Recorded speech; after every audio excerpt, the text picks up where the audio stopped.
对战中最强的10种变化招式。1. 电磁波。电磁波是电属性的变化招式，而这个招式最素质的地方，不仅是能够让目标降低一半速度，还能让目标有时候会因为麻痹不能动。倒霉的话，连续几个回合放不出招式，那也是常有的事情。但凡出现这种情况，也意味着这场对局已经走远了。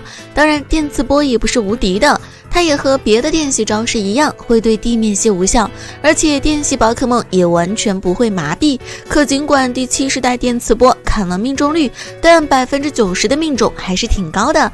加上携带它的宝可梦多是有恶作剧之心的雷电云或长毛巨魔，有时候经常开场就是电磁波，简直难玩。2. 顺风。顺风说是个变化招式，但实际上它还是一种比较百搭的体系，因为无论是擎天队还是海皇剑队，很多时候都会用顺风来提速抢占出手权，毕竟速度翻倍比起飞冲来说要效率多了，但飞冲是永久提升，而顺风就只能提速4个回合。可就算这样，顺风还是随处可见，比较有代表性的宝可梦就是风妖精和龙卷云了。3. 戏法空间。说到顺风，就不能不提起比较克制它的戏法空间，因为只要在戏法空间下，速度慢的反而有出手权。倘若队伍里没有什么反制空间队的手段，而且还能秒掉对方的空间手，那这局多半就已经是结束了。毕竟白马王的水毛基本上不会给对手喘息的时间。当然极速队还是会带上海秃兽、煤炭龟或者是勾魂眼这样的宝可梦来针对，也有黑马王带戏法空间来反制的，这完全就得看各自的先读本事了。4. 哈欠。哈欠这个变化招式，想必对战党是非常熟悉，而这个招式最素质的地方就是能够让目标次回合陷入睡眠，所以这后来也成为了逼对方宝可梦下场的一种手段。如果对极具化宝可梦使用，那基本上对手就可以享受几回合的极具睡觉了。当然，聪明的玩家为了防止被睡，还是会通过极具闪电开启电场来免疫睡眠。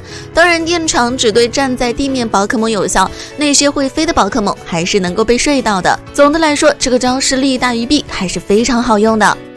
5. 催眠粉。催眠粉和哈欠一样，都是能够让宝可梦陷入睡眠，但不同的是，只要命中，那就能在当回合内生效。只不过在剑盾里，这个招式的命中率就只有75%，到了阿尔宙斯传说，则是调整到了80%。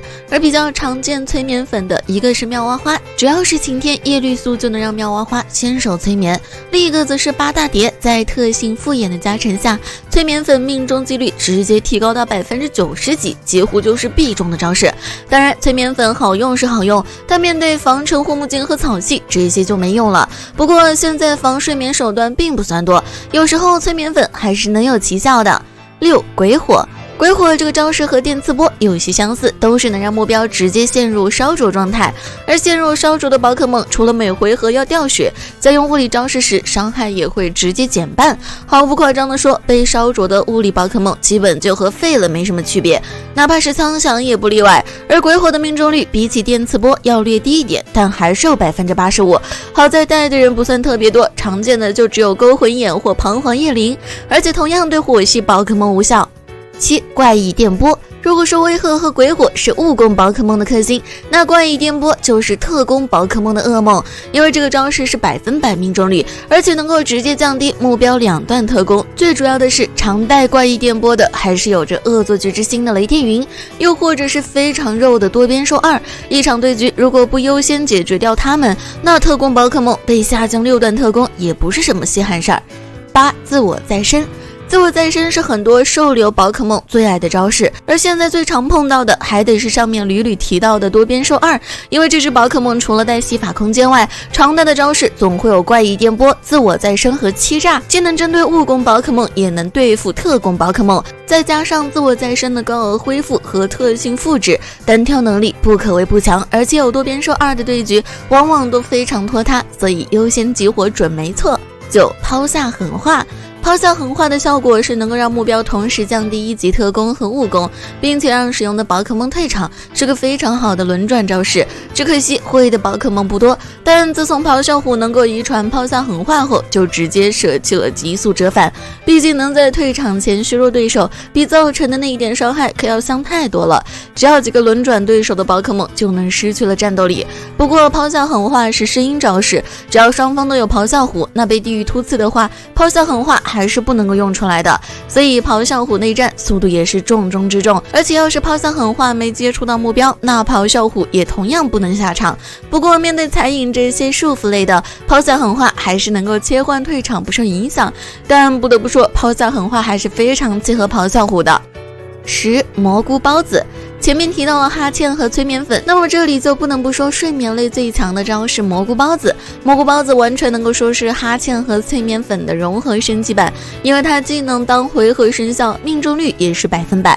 当然蘑菇孢子也是粉末类招式，所以还是会被防尘护目镜挡住的。不过防尘护目镜只能给一只宝可梦，那其他宝可梦就很容易全部被睡。如果真这样，那对局基本上就提前结束了。而能够学会这种强势招式的宝可梦也不会太多，比较有代表性的就只有败露球菇，加上它的速度偏慢，耐久够高，还能够掩护，所以经常出现在空间队或者雨天队，功能性非常的强。以上就是宝可梦对战中比较热门的变化招式了，当然这些都是个人观点，咱们下期见啦。